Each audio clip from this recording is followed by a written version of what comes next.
Hola queridos amigas y amigas del Nodo Colombia, mi nombre es Graciela Astorga, una de las cofundadoras y codirectoras de la Red Latinoamericana de PNL.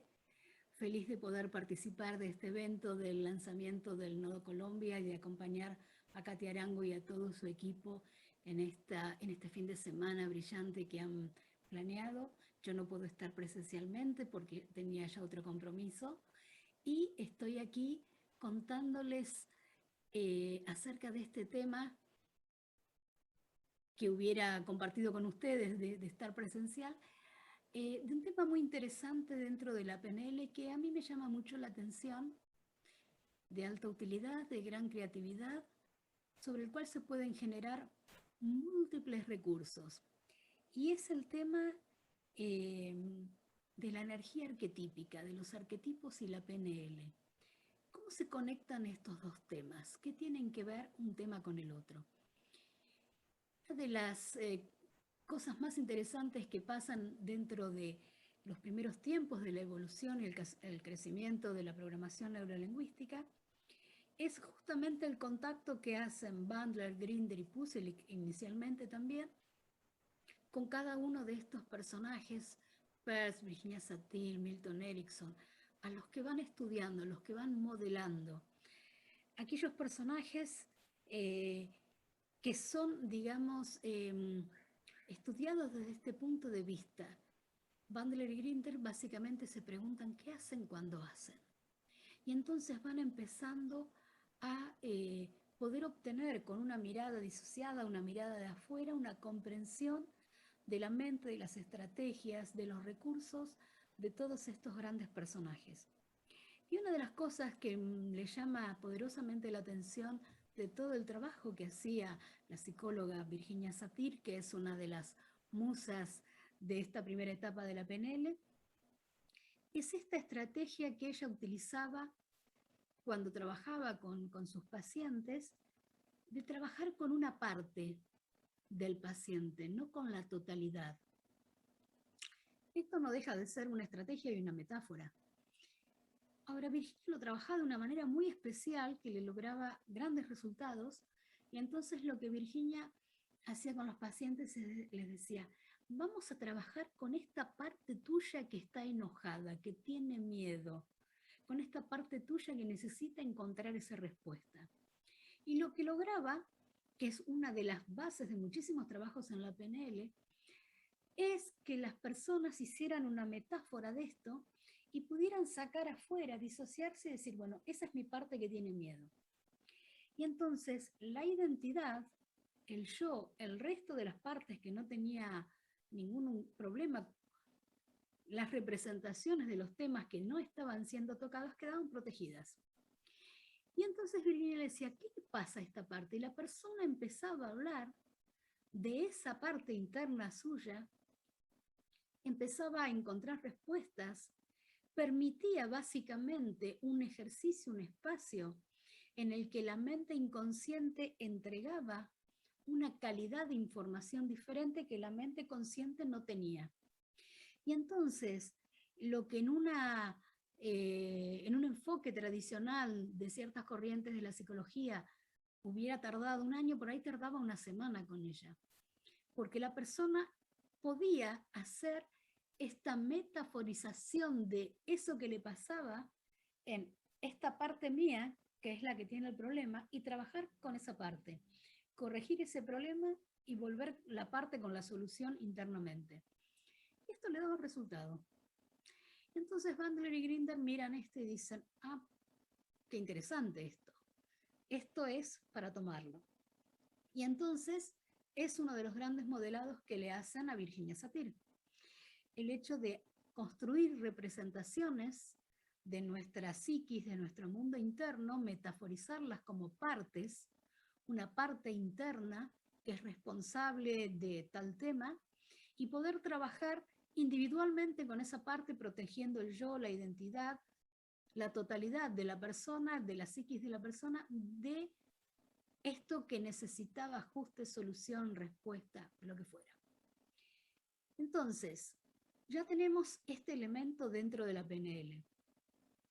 Un segundo elemento tiene que ver con lo que venía haciendo ya hace tiempo Jung. Jung dice que las personas no nacemos como una tabula rasa con una mente en blanco, que nuestra mente está conectada a un inconsciente colectivo que forma parte de la humanidad y que este inconsciente provoca como personajes o síntesis de ciertas energías, de ciertas personalidades, y que las personas tenemos estas partes dentro nuestro de alguna manera, algunas más fuertes que otras. Y entonces, por ejemplo, dice que tenemos arquetipos de personalidad y habla de el sabio, el mago, el creador, el amante, ¿sí? Y también dice que hay arquetipos del yo, el ánima, el animus, la sombra. Y trabaja toda una línea psicológica que en una de sus, digamos, de sus enfoques tiene esta mirada sobre la persona de estas energías arquetípicas. El arquetipo significa, básicamente la palabra significa modelo síntesis.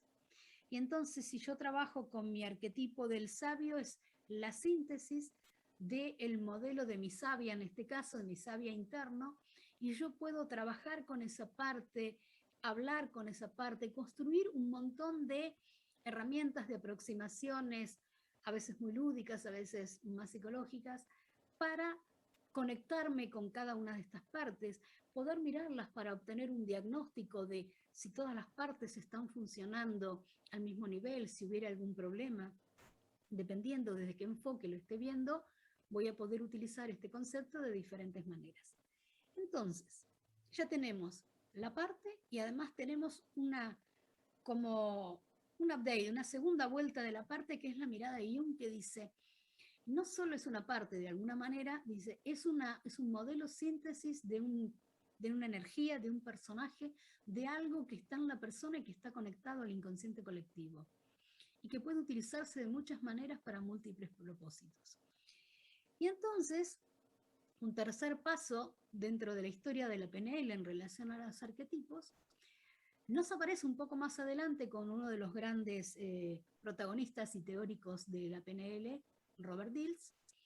Cuando Robert empieza, a él le gusta mucho estudiar y trabajar con las estrategias de grandes personajes, de genios en diferentes áreas de la cultura humana, y una de las más conocidas y las más famosas es cuando él se pone a modelar la estrategia de Walt Disney.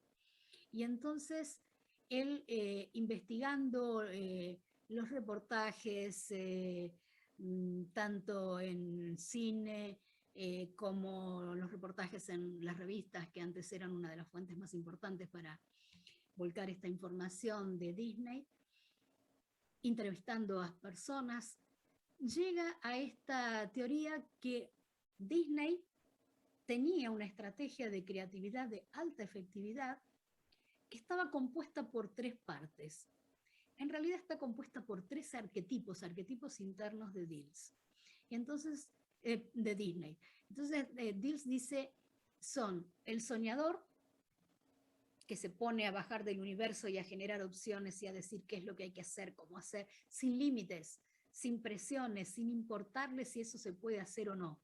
Su misión, su función es soñar. Otro arquetipo que es el realista que dice, ok, mi función es decirles cómo hacer esto real, cómo planificar, cómo hacer una estrategia, cómo construir un paso a paso. Y un tercer personaje al que inicialmente Dills denomina como el crítico, que es más bien un coach.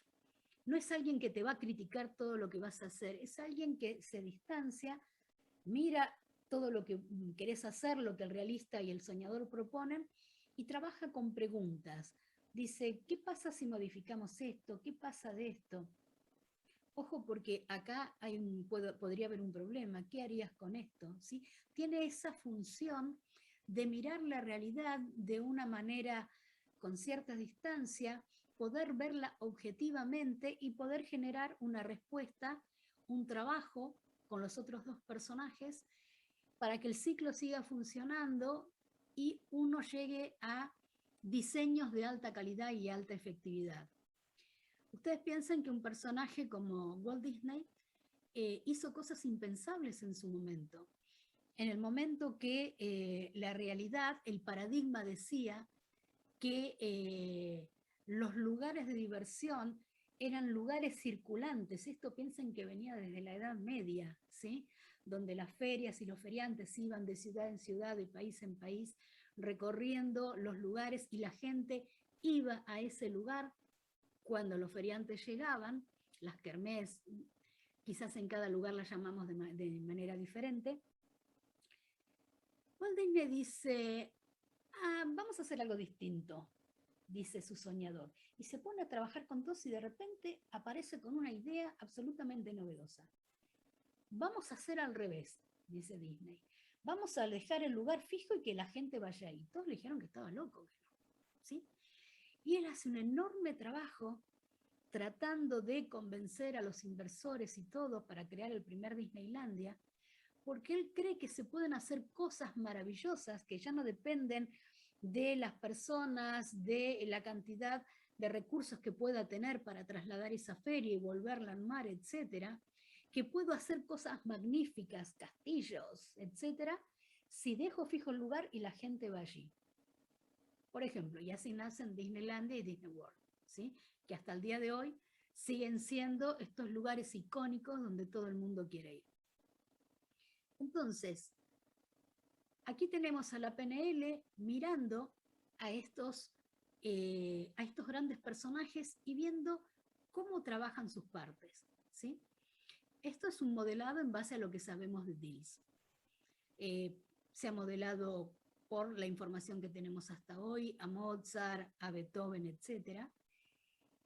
Y el concepto básico es que estamos generando este diseño de estas partes internas para poder construir con ellos un modelo que cualquier persona pueda reproducir de manera consciente, haciendo un paso a paso de afuera. De hecho, todos trabajamos en la PNL con la estrategia Disney y entramos en ese campo de energía que llamamos nuestro soñador o soñadora y nos ponemos a pensar y después vamos a otro personaje, después vamos a otro personaje y volvemos y vamos anotando. Y lo que hacemos es no solamente generar contactar con una energía arquetípica, porque de hecho la energía del soñador, la energía del realista, que podría ser el mago de Jung también, son personajes muy, muy, muy concretos. Estamos conectando con partes nuestras y permitimos que nuestra mente inconsciente aproveche ese momento para bajar un montón de información que a lo mejor en todo este trajín de la vida cotidiana y en un momento tan particular como el que estamos viviendo, no tenemos espacio en la mente consciente para dejar que aparezca. Básicamente, cualquier modelo de arquetipos que construyamos no solamente permite una lectura, un diseño, un trabajo de resolución en base a un tema que propongamos, ahora vamos a ver de qué estamos hablando, sino que además lo que hace es poder mostrarnos hacer que nuestra, a ver, para ponerlo claro, siempre me gusta trabajar con este ejemplo. Imagínense ustedes por un momento con el uniforme que iban al colegio secundario. Era un uniforme, era un guardapolvo. ¿Cómo era? ¿Cómo se veían? ¿Hay alguna foto que puedan recordar de cómo eran ustedes yendo al colegio secundario? ¿Dónde estaba esa información antes que yo preguntara? Allí, en la mente inconsciente, como cada segundo de vida, como toda esa información. Pero esa cantidad de información es muchísima y no podríamos haber evolucionado como especie, no podríamos haber llegado a ser quienes somos si hubiéramos tenido o tuviéramos que sostener toda esa cantidad de información. Entonces la evolución nos ha hecho literalmente evolucionar, crecer, estar constituidos por esto que hoy llamamos mente inconsciente y mente consciente.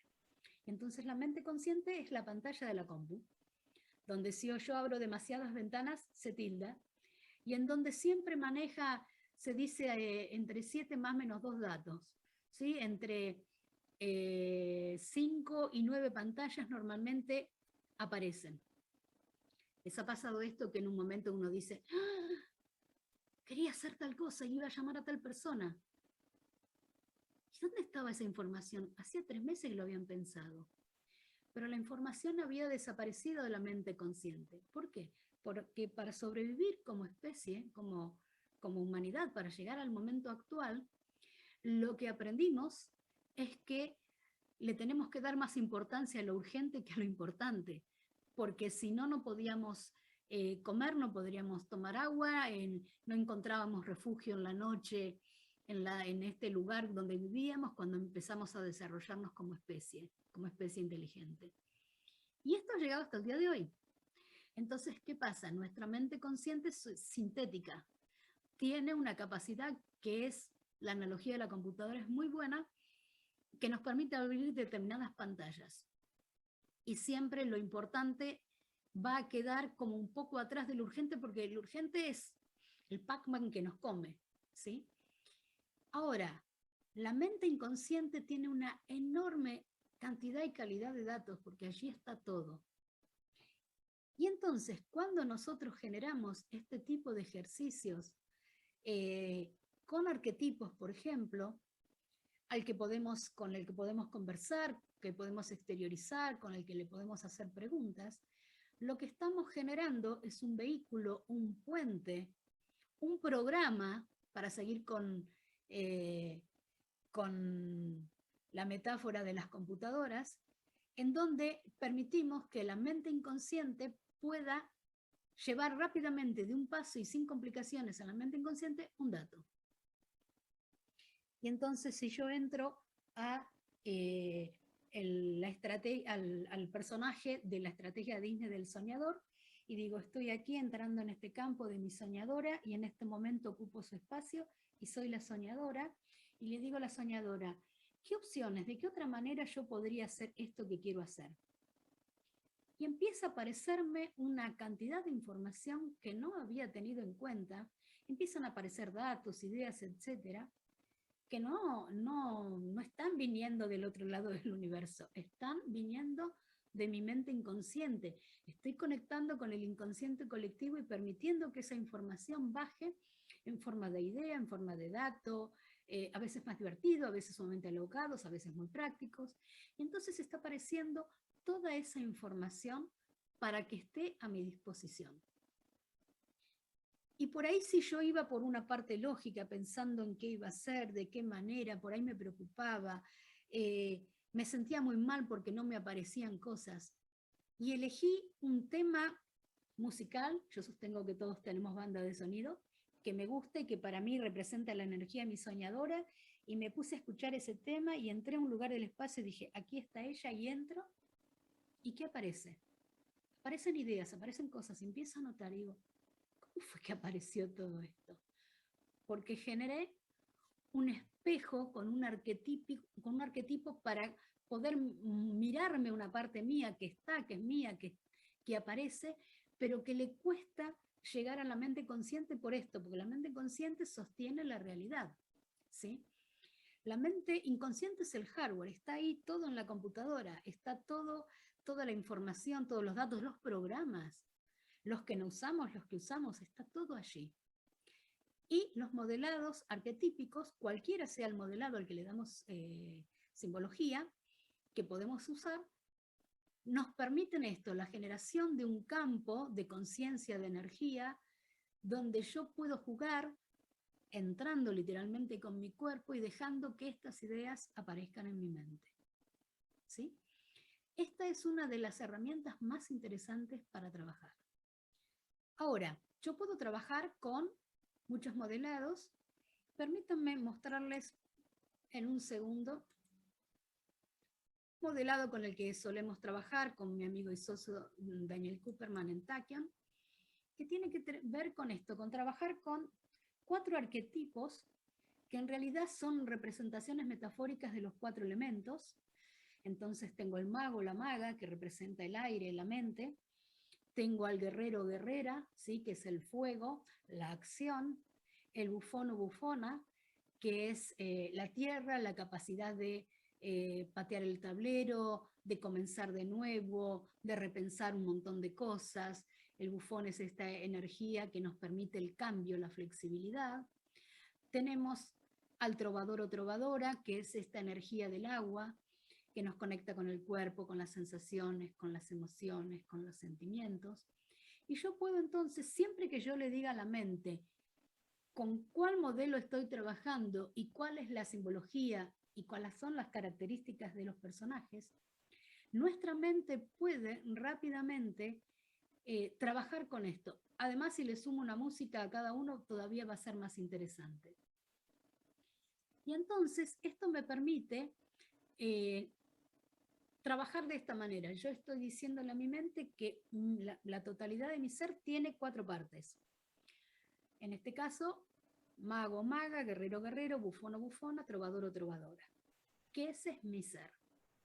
Y entonces lo que puedo hacer, por ejemplo, es entrar en cada arquetipo y tratar de descubrir en qué orden los tengo, cuál está más cercano a mi personalidad.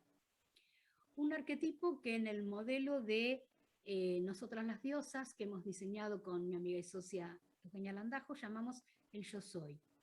Si yo imagino que contacto con uno de los 4 arquetipos, hay uno que yo digo yo soy, y el cuerpo me dice que sí, hay una sensación de congruencia, de convicción. Entonces, en mi caso, si yo entro y digo yo soy una trovadora, el cuerpo hace, no es por ahí.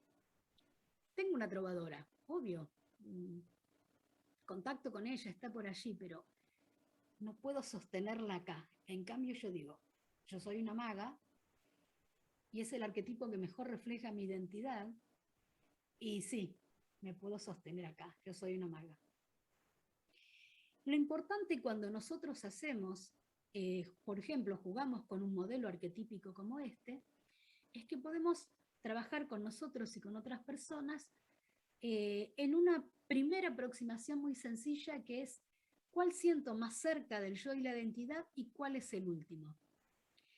Y entonces, ese que yo siento más lejano o más lejana, el arquetipo 4, puede que en las cosas que me sean más dificultosas en la vida, con las cosas que yo no puedo conectar, aquellas cosas que no me salen bien, sean del territorio y la competencia de ese arquetipo, que es el arquetipo 4. Porque el arquetipo de yo soy es como mi mano hábil, yo soy diestra. Y el otro arquetipo está más lejano, ¿sí? Entonces, una de las cosas que podemos hacer es, primero, poder hacer un diagnóstico de la gente de cuál es su arquetipo más fuerte, porque el arquetipo influye. Si un arquitecto diseñara una casa, no va a diseñar la misma casa, ni le va a poner la importancia a determinados elementos, ni la va a soñar de la misma manera en cuanto a estructura, colores, materiales, etc. Alguien que es puro mago, que alguien que es guerrero, que alguien que es trovador, que va a necesitar una casa, una cascada, poder conectarse con la naturaleza, etcétera, del trovador que va a soñar, va a hacer algo divertido y va a querer hacer algo lúdico, etcétera. Los arquetipos en este caso son un reflejo muy fuerte de nuestra personalidad y de nuestra identidad, cuando trabajamos con ellos desde este modelo. Y entonces los arquetipos influyen en nuestra creatividad, en nuestros diseños, en nuestras decisiones, y puede que pase que hay algo que nos cae fuera del radar, que no tenemos en cuenta, que es el lugar, a veces simplemente es el más lejano y a veces realmente está en la sombra. Hay una energía con la que no contactamos, y trabajar con, por ejemplo, con un modelado arquetípico de estos 4 arquetipos nos puede permitir conectar con esa parte que es la que tenemos más lejana. A veces hay un arquetipo que no tuvo permiso a nivel familiar. En ese grupo familiar estaba mal visto algo, o había otro personaje en la familia, un hermano, una hermana, que tenía muy fuerte ese arquetipo, y además toda la familia miraba eso en él, en ese otro hermano o hermana, y era muy festejado y muy reconocido. Y ese arquetipo, para adaptarse a la familia, al grupo familiar, a la funcionalidad de la familia, se achicó. Entonces, si ya había un mago, una maga muy importante, muy premiada, que sacaba buenas notas en el colegio, puede que mi maga se haya retraído para no competir, por ejemplo, porque ya había un personaje que estaba allí, ¿sí? y, y entonces siento que no tengo mago o maga, y entonces me cuesta esto de la intelectualidad, de conectar con la información, de bajar información del universo, de ponerme a diseñar cosas y a pensar, porque eso lo hace muy bien fulano de tal, mi hermano mayor, porque eso siempre fue visto allí.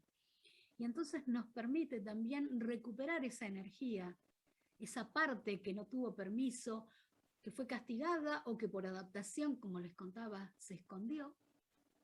Y entonces puedo recuperar esa parte, porque en realidad estamos definiendo que todos somos los 4 arquetipos y que el contacto con esas 4 energías nos vuelve eficientes, nos vuelve creativos, nos vuelve mejores en todo lo que hacemos, porque tenemos esas 4 partes, esas 4 sabidurías, esas 4 energías a disposición para todo eso que queremos hacer, diseñar, crear, etc. Esta es una de las miradas, ¿sí? El poder recuperar esa parte y poder trabajar con ella. Otra de las tantas cosas que yo puedo hacer es, ok, tengo un proyecto. Y entonces diseño 4 cartas con 4 dibujos y los pongo en el espacio y me puedo parar en cada uno, o puedo poner 4 sillas y voy y me instalo en el lugar de la trovadora y le digo, tengo que hacer esto. ¿Qué tenés para decirme? ¿Qué hay aquí? ¿Qué podría ser desde tu lugar?